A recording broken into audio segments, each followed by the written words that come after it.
Jadi, Islam itu mulai masuk ke Nusantara sekitar abad ke-13 lewat pedagang dari Arab, Persia, dan Gujarat. Kok bisa? Bisa, karena posisi Nusantara yang strategis banget di jalur perdagangan antara Asia Timur dan juga Barat membuat Nusantara itu jadi kayak rest area favorit para pedagang. Dan mereka itu nggak cuma bawa rempah-rempah, tapi juga ngenalin Islam ke warga lokal. Caranya damai banget, lewat hidup yang jadi contoh. Kejujuran dan ngobrol santai sama warga lokal itu bikin mereka jadi penasaran, apa sih itu Islam? Ibaratnya mereka ini pedagang sekaligus influencer pada zaman dulu. Nah, pelabuhan besar kayak Barus di Sumatera, Gresik di Jawa, dan Malaka di Semenanjung Malaya itu jadi titik awal penyebaran Islam.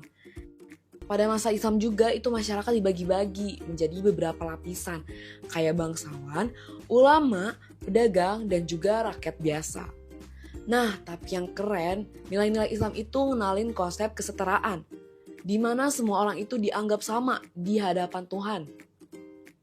Dahulu itu ulama itu menjadi tokoh panutan buat masyarakat pada saat itu. Dan bisa dilihat sampai sekarang, tokoh ulama masih dihormati. Dan nilai-nilai kesetaraan dalam Islam itu tetap jadi dasar kehidupan sosial di Indonesia. Nah, selain itu, sistem ekonomi Islam kayak zakat, wakaf, sama sedekah itu mulai diterapin buat mendukung kesejahteraan sosial. Bahkan beberapa kerajaan itu bikin mata uangnya sendiri. Sampai sekarang, sistem ekonomi berbasis syariah juga terus berkembang di Indonesia. Misalkan, lewat bank syariah dan pengelolaan zakat yang udah dikelola secara modern. Contoh lagi, seni kaligrafi, musik islami, dan tradisi kayak perayaan Maulid Nabi itu jadi bukti asimilasi untuk budaya ini. Bahkan, bahasa Melayu itu dulu jadi bahasa dakwah dan perdagangan, yang akhirnya berkembang dan jadi cikal bakal bahasa Indonesia yang kita pakai sekarang.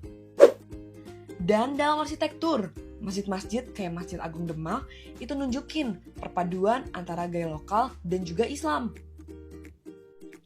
Waalaikumsalam warahmatullahi wabarakatuh. Saya kelompok 1 ingin mempresentasikan sejarah Indonesia tahun 2018, perkembangan kerajaan Islam di Indonesia.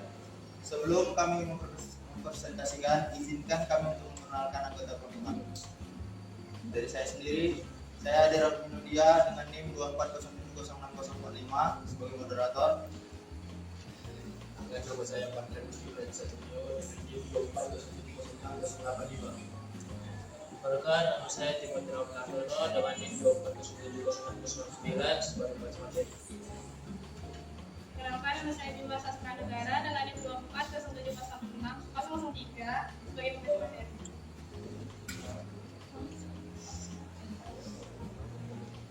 Baik, kita mulai. Jalur perdagangan sebagai sarana Islamisasi. Islam masuk ke Nusantara sejak abad ke-7 Masehi secara damai melalui jalur perdagangan wilayah pesisir seperti Aceh, Malaka, Gresik, Demak, dan Ternate, menjadi titik strategis dalam perdagangan internasional. Pedagang Muslim dari Timur Tengah, India, dan Persia memperkenalkan Islam sambil berdagang. Mereka tidak hanya berniaga, tetapi juga mendirikan pemukiman, masjid, dan pusat pendidikan Islam.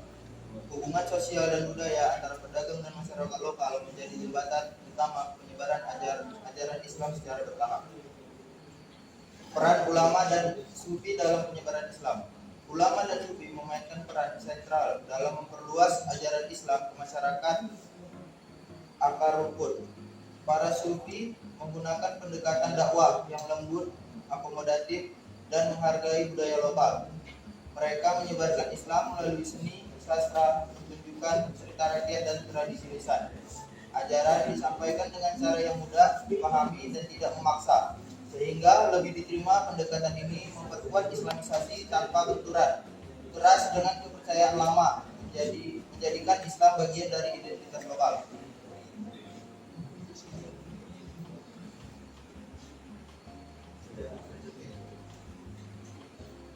Selanjutnya ada kerajaan-kerajaan Islam di Indonesia. Pertama, Sultan Malaka. Masa keemasan Malaka terjadi pada abad ke-15 di bawah Sultan Mansur Shah dan Sultan Alauddin Riyad Shah. Letaknya yang strategis di Selat Malaka menjadikannya pelabuhan dagang terpenting di Asia Tenggara. Sultanan ini menerapkan kebijakan ekonomi dan pajak yang efisien, serta memberikan perlindungan hukum bagi pedagang asing, menciptakan iklim dagang yang aman dan menguntungkan.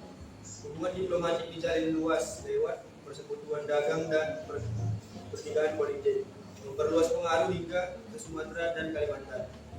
Sistem pemerintahan Islam diterapkan, termasuk hukum syariah yang diadopsi dalam pemerintahan dan ekonomi, menjadikan Malaka sebagai model politik kerajaan Islam di Nusantara.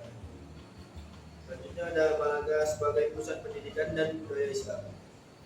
Malaka tumbuh sebagai pusat penyebaran dan pendidikan Islam di Asia Tenggara. Banyak madrasah dan pesantren didirikan untuk mengajarkan ilmu agama. Ulama dan cendekiawan Muslim memainkan peran besar dalam menyebarkan Islam, bukan hanya dalam aspek religius, tapi juga dalam sosial dan budaya. Bahasa Melayu dijadikan bahasa resmi, berkembang sebagai lingua franca antar wilayah. Sastra Melayu klasik dan aksara Jawi berkembang besar, memperkuat identitas Islam dan budaya lokal. Islam berakulturasi dengan budaya setempat secara damai, terlihat dalam seni, arsitektur masjid, dan kehidupan hari-hari di masyarakat Malaka.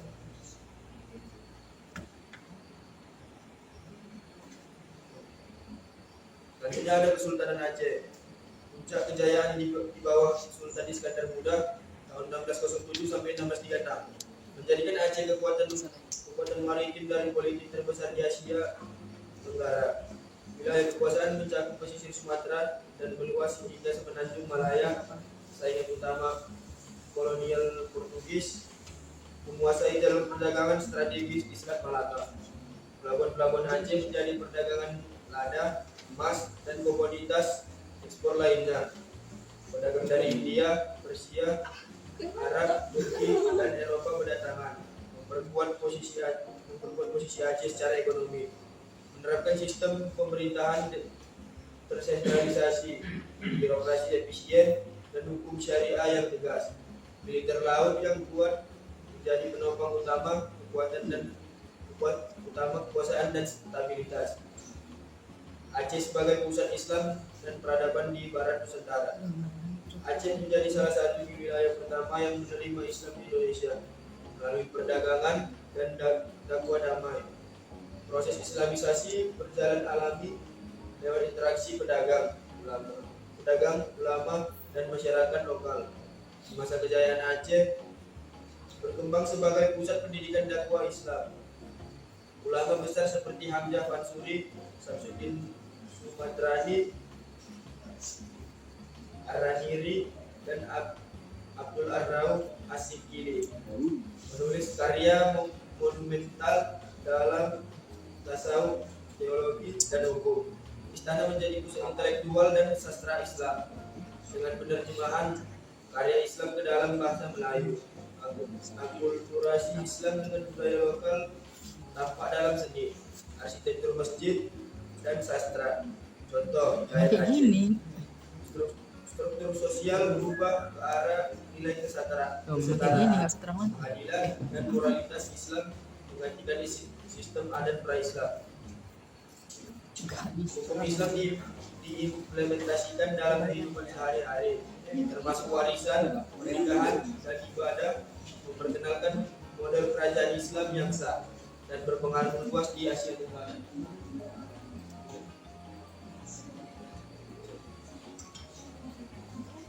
Selanjutnya ada Kesultanan Demak.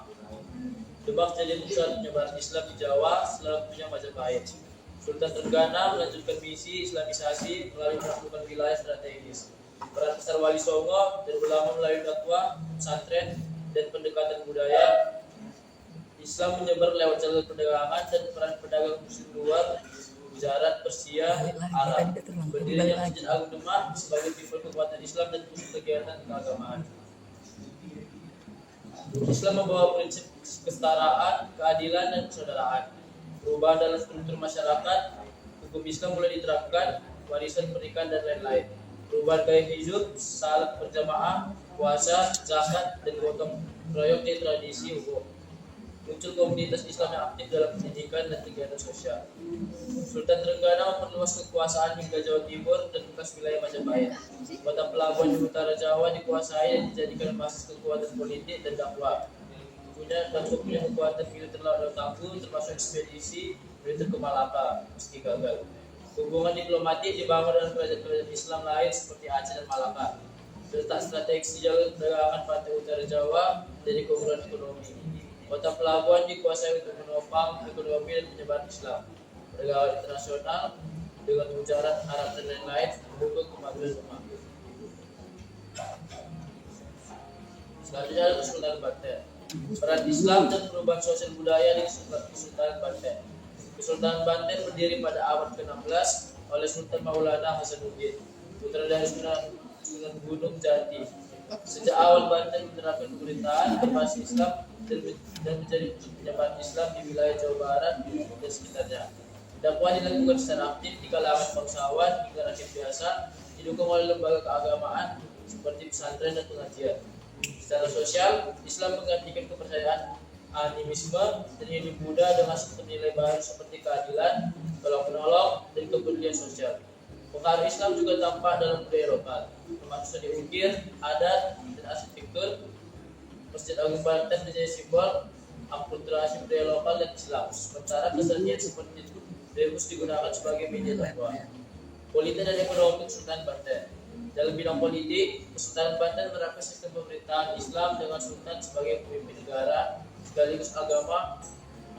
Hukum Islam diberlakukan dalam kehidupan masyarakat, terutama dalam perdagangan dan tata keluarga. Banten juga menjalin hubungan diplomatik dengan kerajaan-kerajaan Islam seperti Turki Utsmani. Secara ekonomi, Banten menjadi pusat perdagangan rempah-rempah yang strategis, menghubungkan jalur perdagangan antara Jawa, Sumatera, India, Timur Tengah, dan Eropa. Hubungan dagang yang luas memperkuat posisi Banten di kawasan. Selain itu, Banten dikenal sebagai kerajaan yang gigih melawan kolonialisme Portugis dan Belanda sebagai bentuk pembelaan terhadap kedaulatan politik dan nilai-nilai Islam.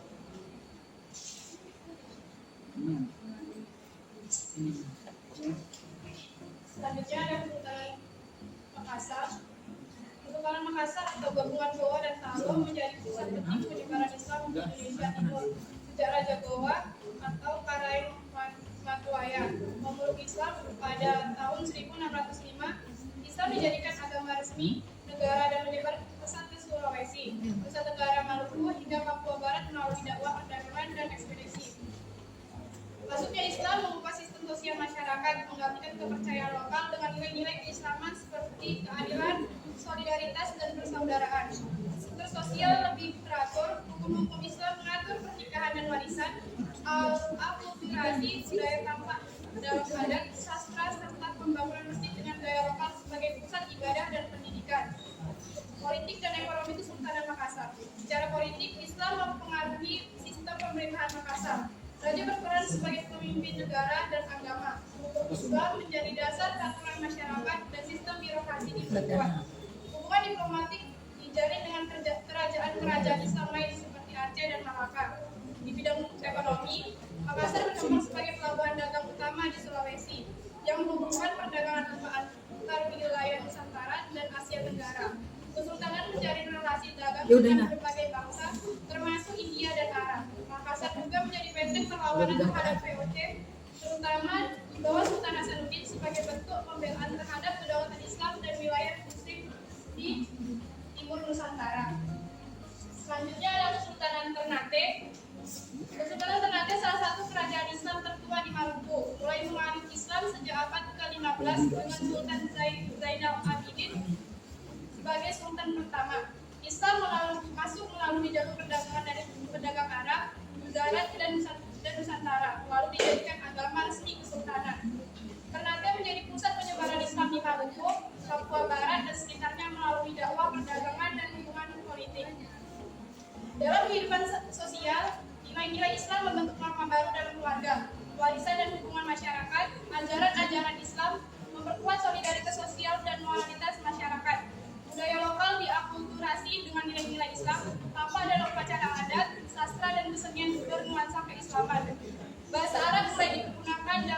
konteks religius dan mesti menjadi pusat aktivitas keagamaan dan pendidikan. Politik dan ekonomi Kesultanan Ternate. Secara politik, Ternate menerapkan sistem pemerintahan berbasis Islam dengan sultan sebagai pemimpin tertinggi. Hukum Islam digunakan dalam pengadilan, perdagangan, dan tata kehidupan masyarakat. Kesultanan membangun birokrasi berbasis nilai-nilai Islam dan menjalin hubungan diplomatik dengan kerajaan Islam seperti Aceh, Jawa, dan Turki Utsmani. Di bidang ekonomi, Ternate menguasai jalur perdagangan rempah, terutama cengkeh dan pala, menjadikannya pusat strategis dalam jaringan perdagangan internasional pada masa kejayaan abad ke-16. Kesultanan memperluas lagi pengaruhnya ke Maluku hingga Papua. Ternate juga aktif melawan penjajah Portugis Belanda sehingga penjajahan Portugis dan Belanda sebagai bagian dari mempertahankan identitas Islam dan kedaulatan wilayah. Pada Kesultanan Tidore, Islam dan transformasi sosial budaya Kesultanan Tidore. Islam masuk ke Tidore pada abad ke-15 melalui jalur perdagangan, dan Sultan Jamaluddin menjadi raja pertama yang memeluk Islam. Islam kemudian dijadikan agama resmi kerajaan, dan proses Islamisasi berkembang pesat melalui dukungan pemerintah dan ulama. Kesultanan Tidore aktif menyebarkan Islam ke Halmahera, Raja Ampat hingga Papua Barat melalui dakwah, perdagangan, dan kerjasama politik.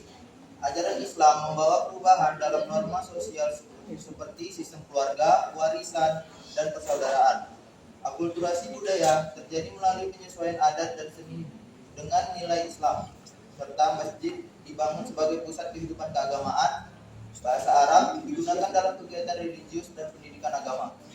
Politik, ekonomi, dan perlawanan Islam di Kesultanan Tidore. Sistem pemerintahan Tidore berbasis Islam dengan sultan sebagai pemimpin politik dan agama.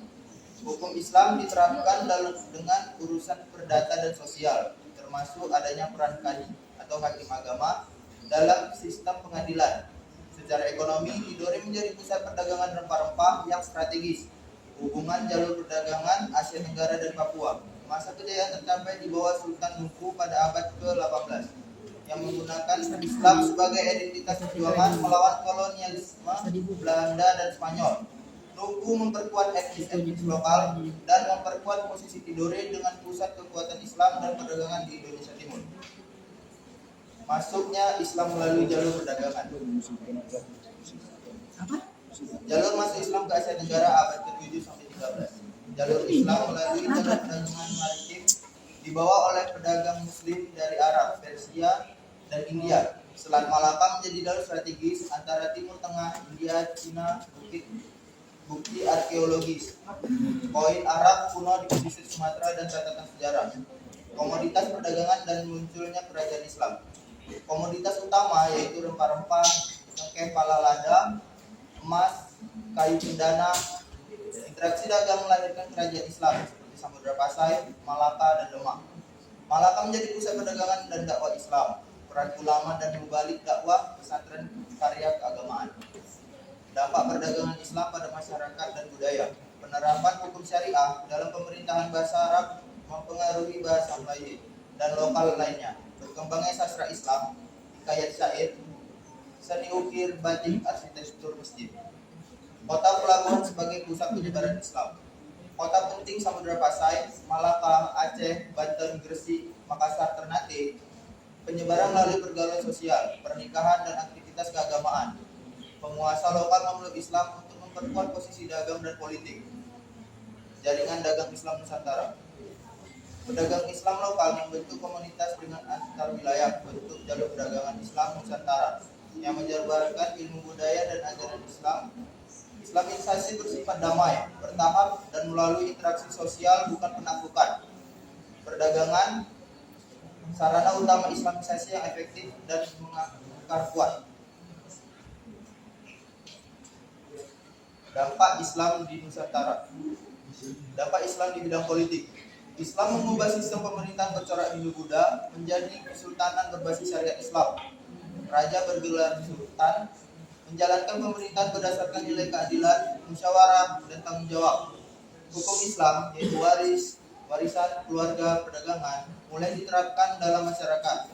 Hubungan diplomatik terjalin dengan kekuatan Islam luar seperti Turki Utsmani dan Gujarat, memperkuat posisi politik Kesultanan di Nusantara. Dampak Islam di bidang ekonomi. Perdagangan Muslim menyebarkan Islam sambil berdagang di pelabuhan besar seperti Aceh, Malaka, Banten, dan Makassar. Jaringan perdagangan Islam berkembang berbasis kepercayaan dan etika dagang Islam, jujur, anti riba, dan zakat. Prinsip ekonomi Islam memperkuat pemerataan kesejahteraan dan solidaritas sosial antar umat. Dampak Islam di bidang budaya. Islam memperkenalkan huruf Arab, melahirkan tulisan Jawa Arab Melayu, Jawi Arab Melayu, dan memperkaya sastra Islam, hikayat, syair, dan kitab.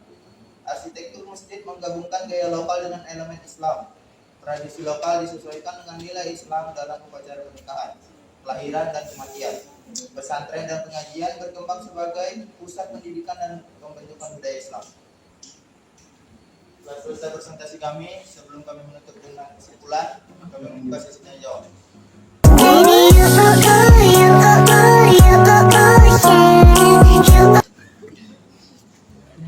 Perkenalkan, nama saya Yorehan Panjaitan dengan NIM 24070603. Saya ingin bertanya kepada kelompok 1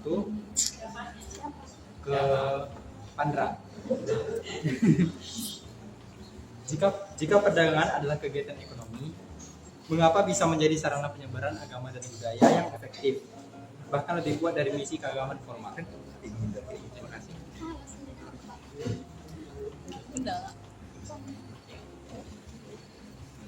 Maria. Hitung aja deh, 1, 2, 3 gitu deh.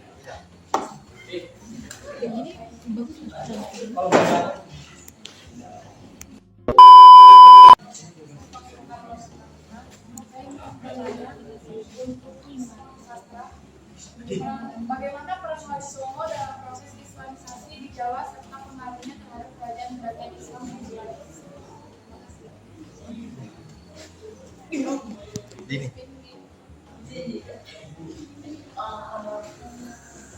Kenalkan, nama saya Siti Farina dengan NIM 24070601. Saya ingin bertanya ke adik, bagaimana peran ulama pada tokoh-tokohnya dalam membentuk ideologi dan kebijakan kerajaan Islam di Nusantara? Baik.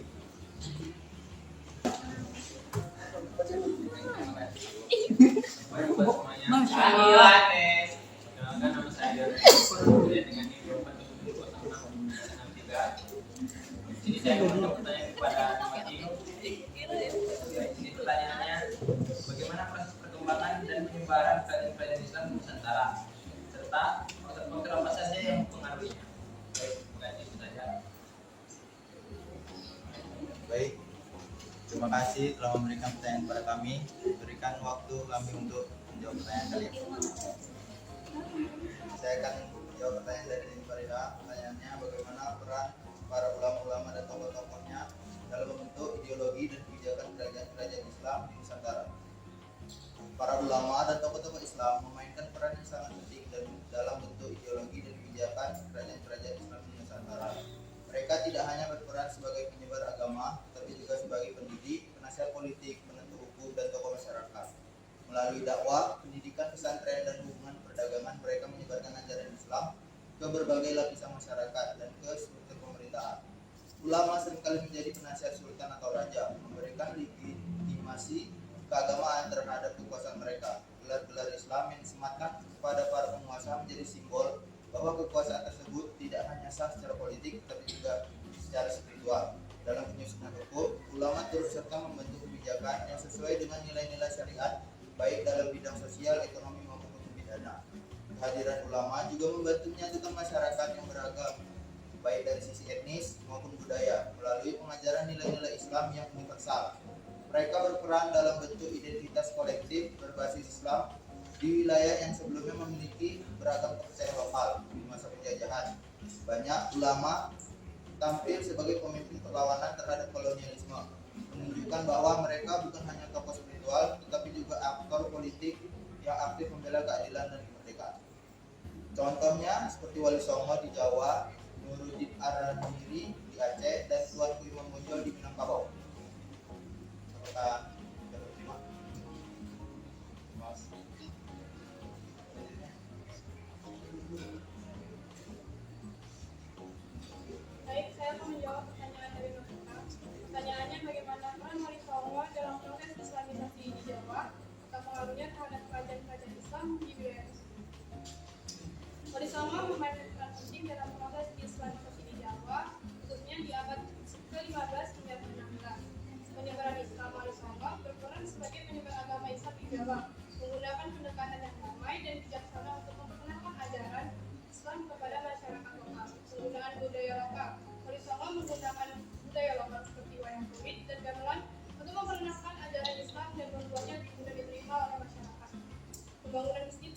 pesantren menjadikan bangunan masjid dan pesantren.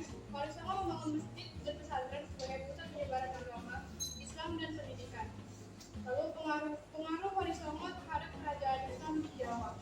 Penyebaran Islam yang lebih luas dengan bantuan Wali Songo, Islam dan menyebar lebih luas lagi di Jawa dan menjadikannya Islam sebagai agama yang dominan.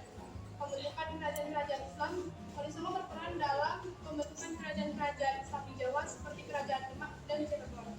Penguatan identitas Islam, Wali Songo membantu memperkuat identitas Islam di Jawa dan memperkenalkan ajaran Islam ke masyarakat lokal. Bagaimana nanti?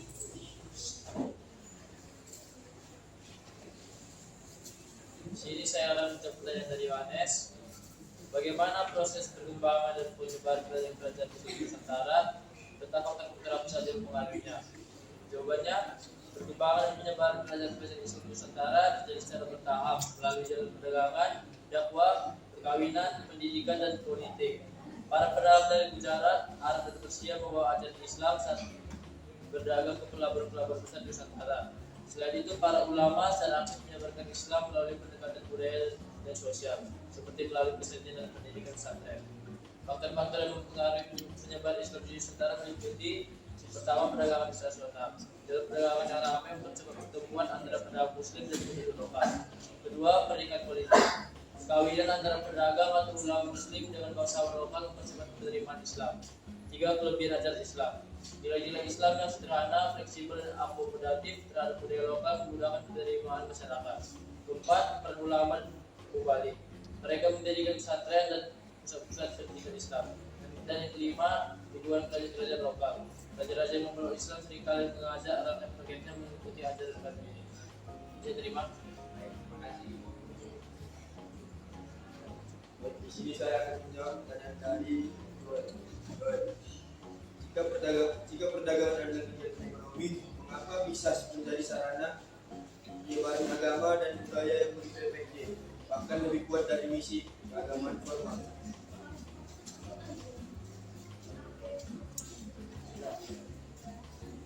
Perdagangan bisa menjadi sarana penyebaran agama dan budaya yang sangat efektif karena beberapa alasan. Pertama itu ada interaksi rutin dan sukarela. Dalam perdagangan terjadi pertemuan antar individu. Kedua itu ada jaringan luas dan mobilitas tinggi. Pedagang sering menempuh rute panjang seperti jalur sutra atau jalur perdagangan maritim Nusantara menghubungkan wilayah-wilayah luas. Tiga itu ada pengaruh sosial dan ekonomi pedagang. Pedagang sering memiliki posisi sosial yang dihormati di masyarakat lokal karena kekayaan dan koneksinya. Keempat itu ada penyebaran melalui komunitas diaspora. Pedagang sering menetap di wilayah baru dan membentuk komunitas diaspora.